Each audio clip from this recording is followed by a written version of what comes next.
दिवाळीच्या 2 दिवस अगोदरच जानकी निवास झगमगला होता. जानकीताईंची सून स्वाती हिने आठवड्यापूर्वी दिवाळीसाठी साफसफाई सुरू केली होती. त्यामुळे आज साफसफाई पूर्ण झाली होती. आता फक्त सजावटीचे काम करायचे होते. स्वातीचा नवरा मिलिंद ऑफिसच्या कामासाठी बाहेर गेला होता. तो दिवाळीच्या दिवशीच येणार होता. स्वाती स्वयंपाकघरात दुपारचं जेवण बनवत होती. तेवढ्यात तिची सासू जानकीताई स्वयंपाकघरात आल्या आणि म्हणाल्या, "सुनबाई, मला जावयांचा फोन आला होता. तुझी नणंद आणि जावई एका तासात पोहोचत आहेत. ते दिवाळी निमित्त आपल्याला भेटायला येणार आहेत. दिवाळीच्या दिवसात तर तुझी नणंद तिच्या सासरच्या घरी राहील. त्यामुळे दिवाळी अगोदर ते आपल्याला भेटायला येत आहेत. त्यामुळे जरा चांगल्या प्रकारचे जेवण बनव." एवढं बोलून जानकीताई गेस्ट रूम ठीक करण्यासाठी निघून गेल्या. स्वातीने घड्याळात पाहिले. तिने दुपारच्या जेवणामध्ये पुलाव भात बनवण्याची तयारी केली होती. त्याच्यासोबत कोशिंबीर बनवली होती.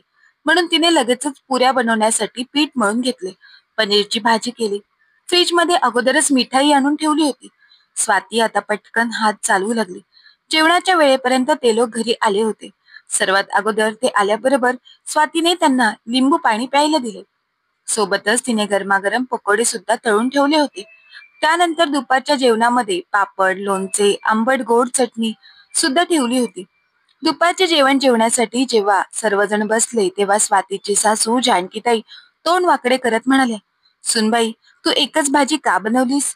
परंतु त्यावेळेला स्वाती काहीच बोलली नाही. संध्याकाळी जेव्हा चहा नाश्त्याची वेळ झाली तेव्हा स्वाती सर्वांसाठी गरमागरम कांदा भजी आणि चहा घेऊन आली. आता जानकीताईंना राहवलं नाही. त्यांना राग आला होता. म्हणून त्या रागातच म्हणाल्या, "हे काय सुनबाई, ही भजी तर समोरच्या टपरीवाल्याकडून आणल्यासारखी वाटत आहे. सुनबाई, जावई बापू आले आहेत तरी सुद्धा तू दुपारच्या जेवणात एकच भाजी बनवलीस आणि आता नाश्ता तो सुद्धा बाहेरून मागवलास. तू तर मला मूर्ख बनवत आहेस. तुला काय वाटलंय, मला समजणार नाही का की हा नाश्ता बाहेरून मागवला आहे ते?" स्वाती म्हणाली, "मी एकच भाजी कुठे बनवली होती? एक पनीरची भाजी होती. पण मी पुलाव भात बनवला होता आणि माझ्याकडे एवढा वेळ तरी कुठे होता? तरी सुद्धा मी चटणी बनवली, कोशिंबीर बनवली, पापड तळले आणि आता म्हणाल तर ताईच म्हणाल्या होत्या की माझी गरमागरम भजी खाण्याची इच्छा झाली आहे. म्हणून मी बाहेरून भजी मागवली. तुम्ही एवढ्याशा गोष्टीसाठी मला एवढं काय ऐकवत आहात? यामध्ये तुम्हाला मूर्ख बनवण्याची गोष्टच कुठे येते? मी असे म्हणालेच नाही की नाश्ता मी बनवला आहे." आता तर जानकीताई खूपच रागवल्या आणि म्हणाल्या, "एकतर चुकी करतेस आणि वरती तोड सुद्धा चालतेस. अगं, सासू काही बोलली तर सुनेने शांत राहायला हवे. सासूला असे पलटून कधी उत्तर दिले जात नाही.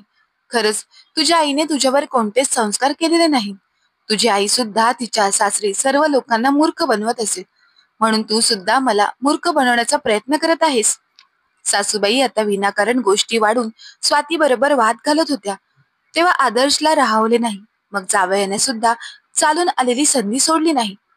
आदर्श लगेच आपल्या सासूबाईंना म्हणाला, "आई, याचा अर्थ तुमची मुलगी पल्लवी सुद्धा तिच्या सासरच्या लोकांना मूर्ख बनवते का?" आपल्या जावयांचे असे बोलणे ऐकून जानकीताई हैराण होऊन म्हणाल्या, "तुम्ही हे काय बोलत आहात जावई बापू?" त्यावर आदर्श हसत म्हणाला, "मी अगदी बरोबर बोलत आहे आई. माझ्या घरी सुद्धा जेव्हा पाहुणे येतात तेव्हा तुमची मुलगी पल्लवी बाहेरून जेवण ऑर्डर करते. स्वाती वहिनींनी तर घरात खूपच गोष्टी बनवल्या होत्या. पण पल्लवी तर सर्व जेवण बाहेरूनच मागवत असते. याचा अर्थ ही सुद्धा आम्हा लोकांना मूर्ख बनवते." त्यावर जानकीताई लगेचच म्हणाल्या, "हो, पण तुमच्या घरामध्ये खूप सारे पाहुणे येत असतात. अशा परिस्थितीमध्ये माझी मुलगी एकटी किती लोकांचं जेवण बनवत राहील? आणि तसेही माझी मुलगी तुम्हा लोकांना सांगूनच जेवण बाहेरून मागवत असेल. मग त्यामध्ये मूर्ख बनवण्याची गोष्ट येतेच कुठे? पण सुनबाईने तर मला काही सांगितलंच नाही. गपचूप बाहेरून नाश्ता मागवला आणि तुम्हा लोकांना दिला. म्हणूनच मी तिला एवढं ऐकवत आहे. माझी मुलगी आणि हिची तुम्ही तुलना करू नका." तेव्हा पल्लवी म्हणाली, "का आई, जर मी तुझी मुलगी आहे आणि तुझ्या मुलीविषयी जर कोणी वाईट बोलत असेल तर तुला ते आवडत नाही. मग वहिनी सुद्धा कुणाची तरी मुलगी आहे ना, तरी सुद्धा तू तिच्याविषयी असं का बोलत आहेस? आणि यामध्ये वहिनीची काहीच चुकी नाही आहे. मी स्वतः तिला सांगितलं होतं की बाहेरून कांदा भजी मागव. तुला तर माहीतच आहे विठोबा काकांच्या टपरीवरची भजी मला किती आवडते. म्हणून वहिनीने भजी बाहेरून मागवली. आई, यामध्ये तुला मूर्ख बनवण्याची कोणतीच गोष्ट नाही आहे. वहिनी कामचोर आणि आळशी अजिबात नाही. आई, मी इथे येण्याच्या 1 तास अगोदर तुला फोन करून सांगितलं होतं. त्या 1 तासामध्ये वहिनीने किती सारे पदार्थ बनवले होते. आम्हाला तर जेवताना खूप मजा आली. खरं तर मी विचार केला, आता वहिनी थकली असेल, त्यामुळे मला वाटले आता आपण चहाबरोबर विठोबा काकांच्या हातची भजी खाऊया. आता रात्री जेवणामध्ये काहीतरी हलके-फुलके खाऊया. तसेही आता पोटामध्ये जास्त जागा राहिलेली नाही. आई, तू विनाकारण छोट्याशा गोष्टीसाठी एवढा तमाशा केलास. म्हणूनच काही सुना आपल्या सासूचा सन्मान मनापासून करत नाहीत. कारण सासू आपल्या सुनेबरोबर वागतेच तशी. माझ्या सासरी तर मी माझ्या मर्जीची मालकीण आहे. जेव्हा मन करेल तेव्हा बाहेरून जेवण ऑर्डर करते. माझ्या सासरी मला कोणीच काही बोलत नाही आणि मी सुद्धा कोणाकडून इज्जत घेण्यासाठी जात नाही. आणि मला कोणीच कोणत्याही गोष्टीवरून कधीच काही बोलत नाही. कारण सर्वांना एक गोष्ट माहीत आहे, सुनबाईला सर्व गोष्टी मॅनेज करायच्या आहेत. त्यामुळे प्रत्येक वेळी सर्व गोष्टी मी माझ्या मनाप्रमाणे मॅनेज करते आणि त्या सर्व गोष्टी मॅनेज करण्याची पूर्ण जबाबदारी माझी असते.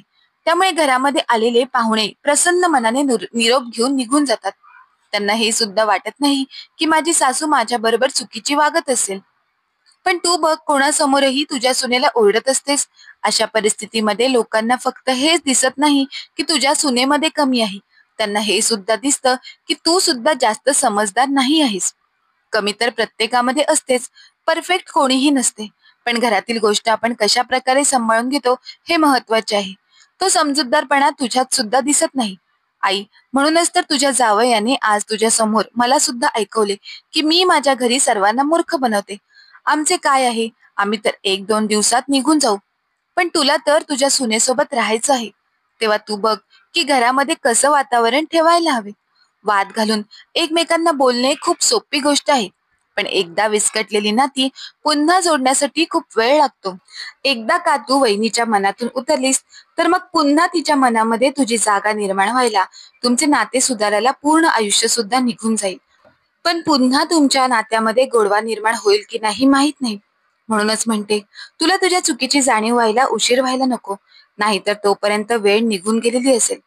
एवढं बोलून पल्लवीने आपल्या बहिणीचा हात पकडला आणि म्हणाली, चल वहिनी, मी तर बोलतच बसली आहे. मला तुझ्याकडून स्वेटरची नवीन डिझाईन शिकायची आहे. त्यामुळे तू मला डिझाईन शिकव. एवढं बोलून ती तिथून निघून गेली.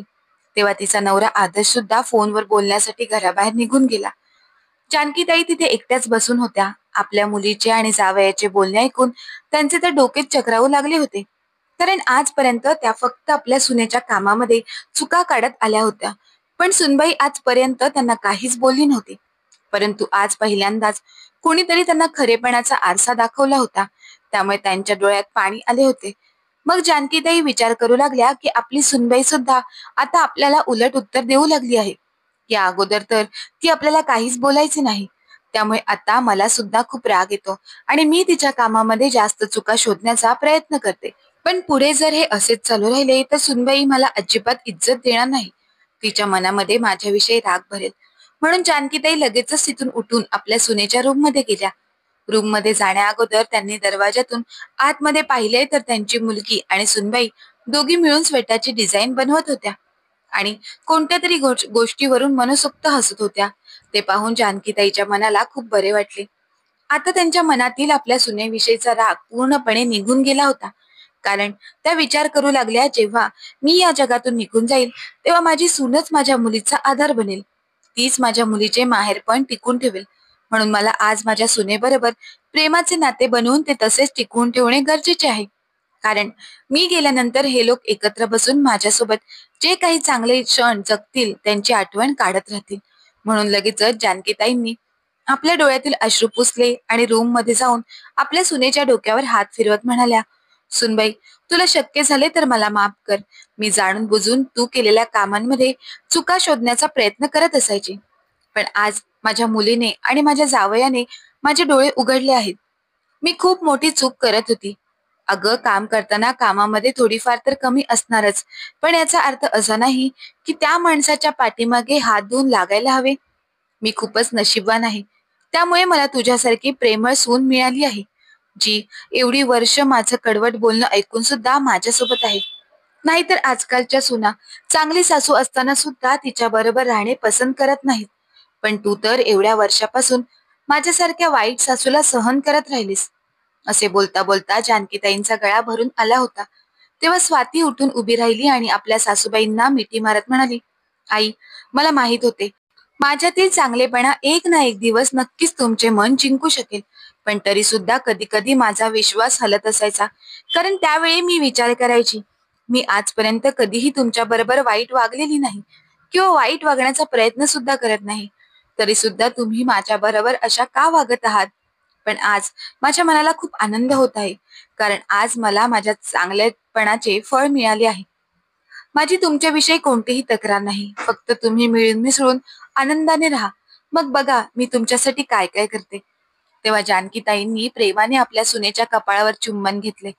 मग आपल्या सुनेला आणि मुलीला आपल्या मिठीत घेत म्हणाल्या, तुम्ही दोघी तर माझ्या जीवनातील आनंद आहात.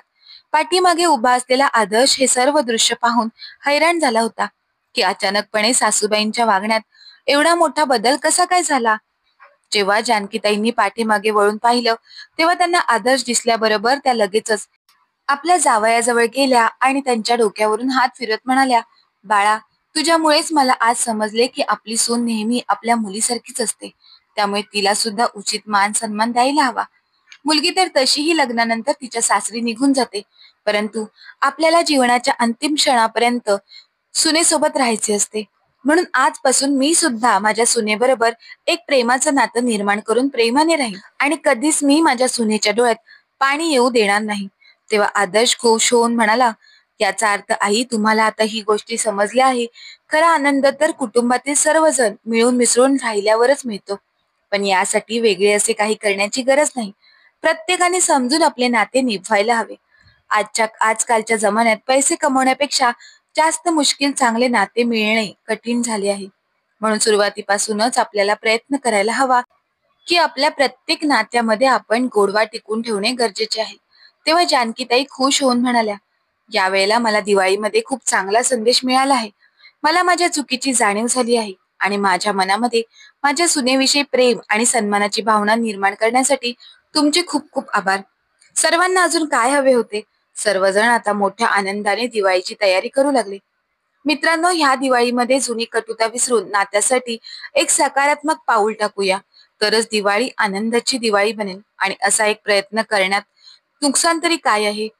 म्हणूनच मित्र आणि मैत्रिणींनो, तुम्हाला एक विनंती आहे, ही कथा जास्तीत जास्त लोकांपर्यंत शेअर करा. कारण कोणाच्या विचारामध्ये थोडे परिवर्तन झाले तर ती त्यांच्या नात्यासाठी आणि कुटुंबासाठी आनंदाची गोष्ट होईल. तर मी आशा करते की तुम्हाला ही कथा आवडली असेल. तुम्हा सर्वांना माझ्याकडून दिवाळीच्या हार्दिक शुभेच्छा.